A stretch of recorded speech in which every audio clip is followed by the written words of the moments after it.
Hello and welcome to Round Robin. I'm your host, Robin McCormick with the City of Hampton. And today I'm going to introduce you to a wonderful new business in Phoebus. It's called Sea Witch Books. And I have the owner with me, Kristine Inchansti, and Emily McBride, who also works there. Welcome. Thank you so much. We're happy to be here. So, you know, it's a tough time to open a bookstore because there's so many things are going online and everything's virtual. Mm-hmm. How did you have the nerve to make the leap? I try not to think about nerve too much. But I think during the pandemic, along with millions of other people, sitting sort of reassessing life and what we want from life, I decided that trying to work at some like normal corporate jobs wasn't really working with my, I have ADHD, and it was just hard to be in that corporate environment. And you had just moved back down here. Actually, I just moved back over the summer. And I was in the DC area for about 27 years. And I was speaking with someone and they said, well, what was your best work experience? What did you enjoy most? Where did you feel the most comfortable? And the answer to that was really easy. I'd worked for Borders Books and Music for 5 years as a store employee and a trainer, and then going around the country helping opening new stores when that was a thing. Oh, great experience. It was fantastic. And just being in a bookstore around so many books, and I keep talking to people about the serotonin boost that you get when you're in the bookstore and the conversations that you have with people, and also just the daily activity of you know, walking around and thinking about what books would pair well with other people. And my mother was a librarian. She's a lifelong educator. So we always... So a school librarian or? A high school librarian, before that elementary librarian. And so books were always in the house. I have great memories of her bringing them home and, you know, like us processing and putting stickers on the covers on them together. And you know, growing up, a big night out would be like going out to dinner and then going to the bookstore for a new book. So it just seemed like a natural fit. Mm-hmm. Then, you know, bookstores are actually making there's a resurgence of bookstores. Yeah. A lot of people are kind of pushing back on some of the online purchasing because what you don't get from shopping online is that sense of community. Right, and recommendations, and you liked this, well maybe you'll like that. I mean, you can get that online, but it's by an algorithm, which doesn't take your personality into account. Yeah. There's also been a resurgence of just like love of reading in general, because, you know, some people had time during COVID. Yeah. I did not, but some people did. And also just like on like online, like TikTok, there's a whole like book talk tag. So like people, like reading is cool now. Like when I was younger, I was at home with my books. I was like, I had my stack and it wasn't that cool, but now it's cool. So you know, some of us were ahead of the game. That's great. Well, and I think book clubs, you know, we had a big bump during COVID, but people like to be a community around a book. Like when I read a book, I immediately want to talk to somebody about it. I'm like, here, read this, please, read this. I want to talk about it. But it's a wonderful thing to be able to do that and share that. Absolutely, and I think that's part of the success of book clubs and bookstores in general, is that, you know, we enjoy reading the books, but then we also want to share that experience with someone else. Yes. You know, whether it's, oh my gosh, I read this cozy, you know, Legends and Lattes, and I want someone else to feel good about it, or, oh my gosh, this book totally devastated me and I want you to feel that. Or I want you to feel that too. I need you to cry. I was reading the Broken Earth trilogy by N.K. Jemisin a few months ago, and I was like, I was like telling Kristine, I was like, I'm really confused about what's happening, and she was just like, yeah, that's how that book goes. Like everyone's confused for a while, and like just like that reassurance of like, okay, you're not actually stupid. You're just supposed to not know what's going on for a little bit. It's like, okay, and I kept going. It was a great book. So. But I think also you created a niche because you're not competing with the bestsellers necessarily or the books everybody's reading. Mm-hmm. Describe because you have a lot of niches, actually. Yes, so when I was considering opening the bookstore, there were a lot of thought processes, and again, during the pandemic, and really the last 13, 14 years, with issues of social justice and, where we are dealing with our past history. What could I do to support changes that needed to be made? It was very much, I'm one person, and even though I check a lot of boxes because I'm very diverse, I'm a woman, I have a Hispanic background, I'm neurodiverse, I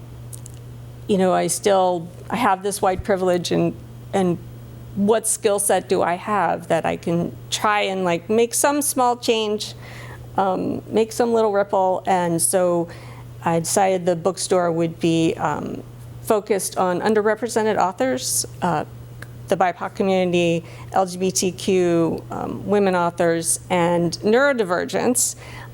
So we have a lot of books that are focused on those authors and those topics. And we also have a very large children's section. Your children's section is awesome. I didn't spend a lot of time there, but it is just huge, and it's so welcoming for kids. It's the biggest part of the store. It's the biggest room there. I think that's your biggest real estate, square footage. And it's set up very much for the kids. There's a little reading nook. There's the the squishy cushions that they can play with. I walked in last night and they had all been stacked up in a monolith, which cracked me up. I'm like, yes, thank you. You're doing exactly what you need to be doing with that. We had one young girl come in and she saw the reading nook and went and grabbed a book and laid down in it and said, I live here now. Oh, isn't that wonderful? It was definitely kids to have that enthusiasm for reading. Absolutely. And we started book clubs, and we want those book clubs to reflect a lot of the diversity that we're trying to pull into, the shop. Hampton is a very diverse city. Yes. 50% of the population is African American, and the bookstore should reflect that. So we have a lot of African American authors, and lots of African American authors who are also LGBTQ, or people who are LGBTQ who are also neurodiverse, and a lot of books that cross genres. And do you have anything to add to that? Oh, well, yeah, there is a lot of intersectionality there, and yeah, I just like seeing that because I'm online a lot, and you see the same several books pop up. I say this as we have Fourth Ring right there, which is a very it's a bestseller right now. But you don't see if you're not seeking out some of these underrepresented authors, you're not going to naturally gravitate them. When I first started getting back into reading, I look back I'm kind of a nerd and I track my stats and stuff, and I was looking at it and I was like, I am reading a lot of just white American authors, and of course there's absolutely. You track your stats? Just back me up a second. I do, yes, I do that because I was curious. I wanted to sit down and say, okay, am I actually reading diversely? Because I think I am. I'm mixed heritage, and you would assume that I have a pretty diverse reading, but it really wasn't at first until I started being more aware of okay. And like I said, there's nothing wrong with white American authors, absolutely not. But there's some wonderful ones. Yeah, absolutely. But some of them are even women. Yeah, but one of the best parts, about reading is getting those different perspectives. Yeah. So, I had to be proactive about, okay, we're gonna find some people from different cultures, different genders, different sexuality, just to kind of get these new perspectives. And that's really what got me back into oh, I really love reading, because I just wasn't reading the same stuff. And I'm really excited about the book clubs that we're doing too. So do you want to tell us about those? Sure. I haven't heard this yet. Okay. Do you want to start with the Twisted? Okay, yeah, so we do have a twist. So one of our biggest ones right now is Twisted Fiction Book Club. So it's basically just dark books, horror books, mystery, So a really good month to start that because October's coming up, spooky season. The 2 books that they picked for this month are, I think the main one is Our Wives Under the Sea by Julia Armfield. So this is the main book that we're doing, and then there's also we couldn't decide on just one. So the second one is September House by Carissa Orlando. And that group meets on the second Thursday of every month. And so we have so you can come pick up copies of that from the store and just kind of join the meeting next month if that sounds like a book club that sounds really interesting to you. And then the second one is Read Around the World, where every month we're going to focus on an author from a different cultural heritage. Ooh. And the first one, our first book is Mexican Gothic, which I'm very excited about. I actually, if I can make a little plug for audiobooks and Libro FM, audiobooks absolutely count as reading, in case anyone was curious, but Mexican Gothic is like Gothic horror, but set in Mexico, and there's, I don't want to give away too much, but in addition to the cultural things that you learn, there's also there's a thread of colonialization that you learn about, because most of the characters are actually British living in Mexico who had exploited Mexican workers.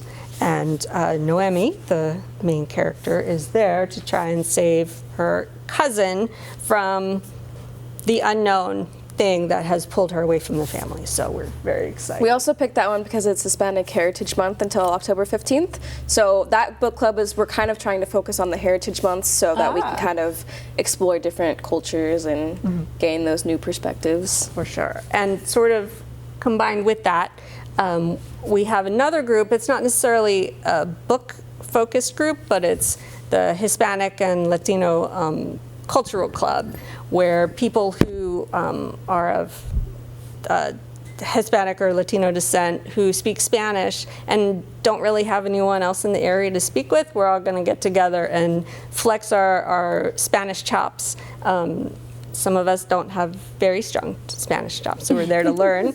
But it's been great. I'm already speaking a little bit more at That's home, great. So, yeah. And then the last one is actually, our first meeting is tonight. I'm really excited about this one. It's BYOB, which is Bring Your Own Book. So it's not your traditional book club where we all would get together and read the same book.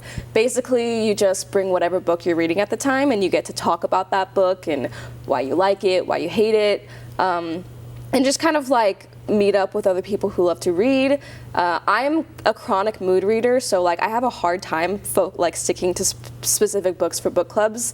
So this book club is really perfect because you just bring whatever you're reading at the time and you get to rant about it to others who actually care and love reading as much as you. So that's happening tonight at the store from 6 to 7 p.m. and then that will be every fourth Thursday for the foreseeable future. So now again, let me back up for a second. Your name is Sea Witch, and when I first heard of that, what came to my mind was SEAWITCH, by the water, kind of mythology, but it's not. Or is it? Yeah, that's right. It is a play on words.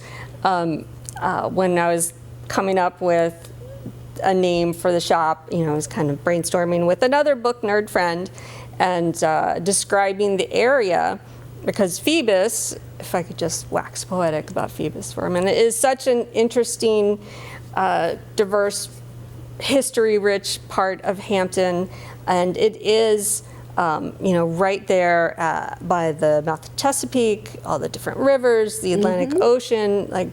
Geologically, it's a very interesting area, and you go down there and you can just, you can just feel it. The air is different, the clouds are different, very different from DC, and I really wanted to make the water part of the feel of the shop, and also the history in the area and the fishing industry, because it was such a big part of the rebuilding of Hampton after the Civil War. So kind of wanted to pay homage to that, but then also thinking about wordplay, and I love words. Sea Witch, SEEWHICH, also the same sound, but kind of invite someone to come in. It's a call to action. Yeah, see. Come in and see which books we have. I love that. That's so much fun and so playful, which I think probably describes the store a little bit. It is a eclectic curiosity. You don't know what you're going to see when you go in there. Yeah, and I actually really love the feel of our store. And people come in, and we try and make nooks, and we try and rearrange things, and make discoverable moments, where people come in and they find something they're not expecting. Yeah. Especially for kids.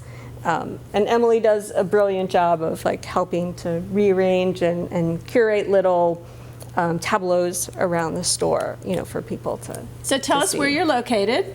Oh, we are located at 15 South Hope Street in Phoebus. We're right across from the Hope Street Salon and kind of behind the Phoebus Auto Care, but right off Mellon. Right off Mellon, right by the main drag, and we hope to pull more people in and get people to know that we're there. Okay, well, I hope we do that. Now, we need to close. I think we could talk about books for much longer time, but I don't know that our listeners need that much right now. But thank you both for coming. Thank you so much. Thank you for having us. Such a pleasure. Good.